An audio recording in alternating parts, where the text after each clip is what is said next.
চরতোষা diversion ভেঙে যাওয়ায় ফালাকাটা আলিপুরদুয়ার যোগাযোগ বিচ্ছিন্ন, সড়কপথে যান চলাচল বন্ধ। মঙ্গলবার সকালে চরতোষা নদীর জলস্তর কিছুটা কমতেই ডাইভারশনের কঙ্কালসার চেহারা প্রকট হয়। ফলে বিভ্রাটে পড়েছেন হাজার হাজার মানুষ। দ্রুত এই সমস্যার সমাধানের দাবিতে মহাসড়ক গণসংগ্রাম কমিটির ডাকে মঙ্গলবার অবস্থান বিক্ষোভ শুরু হয়। এদিন ওই কঙ্কালসার ডাইভারশনের পাশে চলে অবস্থান বিক্ষোভ কর্মসূচি। যে এইখানে 2017 থেকে 2024 পর্যন্ত আমরা একটা দ্বীপের মধ্যে বসবাস করে আছি। এই দ্বীপের লোকজন আমরা না আলিপুরে যেতে পারি না ফালাকাটা যেতে পারি।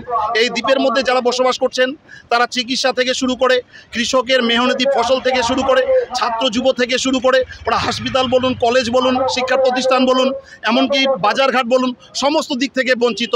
চিকিৎসার দিক থেকে তো অনেক মানুষ মৃত্যু ঢলে পড়ে যাচ্ছে। তো এরা সুচিকিৎসার অভাবে এইভাবে কতদিন এইখানকার মানুষ বঞ্চিত থাকবে? তাই আমাদের একটা আন্দোলন, আমাদের অধিকার আমাদের বুঝিয়ে নিতে হবে।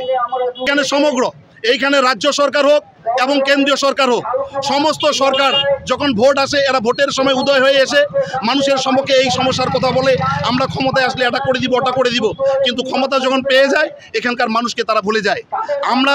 আমি যদিও কোনো একটা রাজনৈতিক দলে বিলং করি, কিন্তু তথাপিও বলবো এখানে রাজ্য এবং কেন্দ্রীয় সরকার, যেই সরকারই হোক না কেন, সমস্ত সরকার এখানে দায়বদ্ধ।